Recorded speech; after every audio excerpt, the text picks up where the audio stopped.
देशामध्ये परत एकदा आज सकाळपासून पेट्रोल व डिझेलच्या दरामध्ये दरवाढ करण्यात आली आहे। पेट्रोल 2 रुपये 61 पैसे तर डिझेल 2 रुपये 71 पैशाने वाढले आहे। त्यामुळे आता नागरिकांच्या खिशाला अधिकच कात्री बसणार आहे।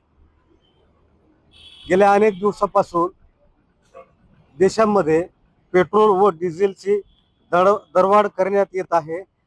त्याच अनुषंगाने आज परत एकदा पेट्रोल आणि डिझेलच्या दरामध्ये दरवाढ करण्यात आली आहे। त्यामुळे आता नागरिकांना अधिकचे पैसे लागणार आहे।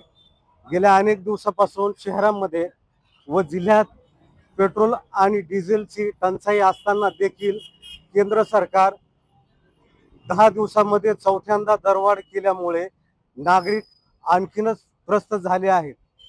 त्यामुळे ही दरवाढ कमी करावी अशी मागणी नागरिकातून व्यक्त केल्या जात आहे। मी विष्णू सायगुंडे, LS मराठी, परभणी।